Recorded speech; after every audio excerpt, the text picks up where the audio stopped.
Hello friends, আজকে আমি একটা রান্নার রেসিপি নিয়ে এসেছি। এটা সম্পূর্ণ একটা নিরামিষ রান্না। তো এতে কি কি লাগছে দেখাচ্ছি। এটা আমি কলা গাছের যে ভেতরের অংশটা থাকে ভাড়ালির সাথে একদম কচি, ওইটা নিয়েছি এরকম করে কেটে। তারপর নিয়েছি কাঁচা পেঁপে, এরকম করে কেটে নিয়েছি একটু বড় অংশ করে। আর লাগছে এতে সজনে পাতা। আর সবজি আপনি আপনার ইচ্ছে মতো দিতে পারেন। আমি যেমন কাঁকরোল দিয়ে এতে, কিন্তু আজকে ঘরে কাঁকরোল নেই তাই দিইনি।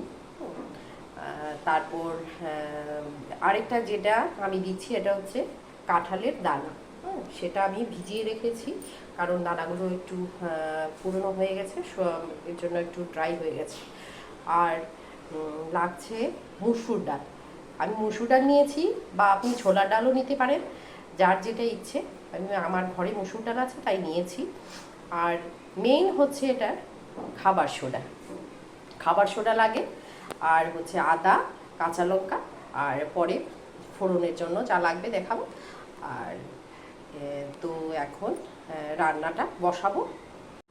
আরেকটা জিনিস যেটা লাগছে সেটা বলতে ভুলে গেছি আমি, সেটা হচ্ছে ব্যাম্বু শুট, যেটা কুচি বাঁশ। এটা আমাদের ত্রিপুরাতে খুব পাওয়া যায় এই সিজনে।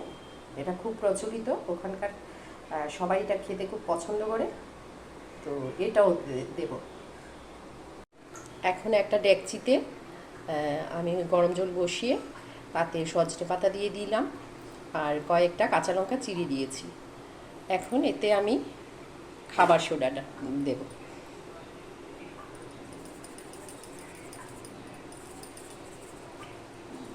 খাবার সোডাটা একটু বেশি লাগে এতে। আর অল্প একটু আদা কুচিয়ে দিয়ে দিয়েছি। এখন পরে আরও একটু দিতে লাগবে, নামানোর আগে আর একটু আদা দিতে লাগে, এতে আদাটাও একটু বেশি লাগে। এখন ডালটা দিয়ে দিচ্ছি। আগে পাতাটা কিছুক্ষণ আগে দিয়ে দিয়েছি, কারণ এটা একটু সেদ্ধ হবে আগে সোডার সাথে। এই পাতাটা দেওয়া হয় কারণ এটা দিলে অনেকটাই ঘন হয়ে যায় ডালটা।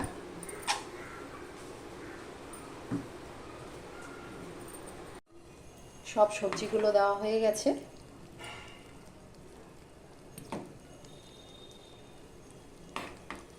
এগুলো একটু পরেই দেখবেন একদম মিশে গেছে, নরম হয়ে যায়। আপনি ইচ্ছে করলে এতে কাঁকরোল দিতে পারেন, অনেকে গাঁটি কচু যেটা আমরা মুখি ছড়াও বলি সেটাও দেয়। এটা মর্জি মতো সবজি। আমি বিশেষ করে কাঁকরোলটা দিয়ে থাকি, কিন্তু আজকে কাঁকরোলটা নেই, হঠাৎ করে ভিডিওটা করে নিলাম। ফোড়নের জন্য আমি এখন অলিভ অয়েল দিলাম। ইচ্ছে করলে আপনারা মাস্টার্ড অয়েলও দিতে পারেন। তেলটা একটু গরম হয়ে গেছে। এখন এতে শুকনো লঙ্কা,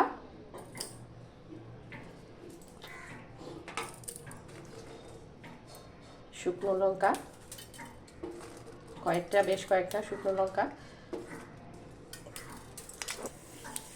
তারপর 5 ফোড়ন,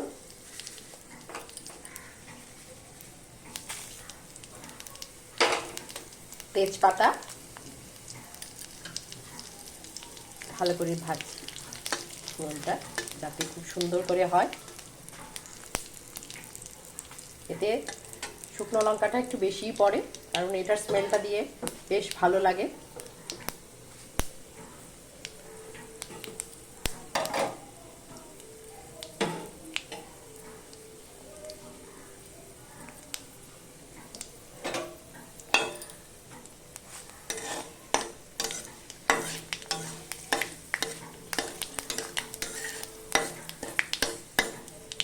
আপনার ইচ্ছে করলে ঘিও দিতে পারেন, আমি ঘি দেইনি, অনেকে ঘিও দেয়। আর এই ডালটা অ্যাকচুয়ালি আমার শ্বশুরবাড়িতে আমার শ্বশুর মশাইয়ের খুব প্রিয় ছিল। বাবা এই ডালটা হলে আর কিছুই লাগতো না, এটার সঙ্গে বেগুন ভাজা, বাস বাবার খুব প্রিয় ছিল এটা। তো এখন ফোড়নটা হয়ে গেছে, এখন আমি এটা ঢেলে দিচ্ছি।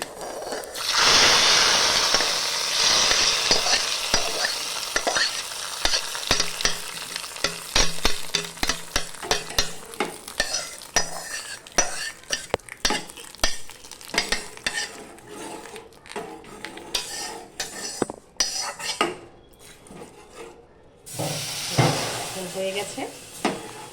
আপনারা স্বাদ মতো লাস্টে একটু চিনি দিয়ে দেবেন, এতে একটু চিনি পড়লে বেশ স্বাদটা বেশ বেরোয়।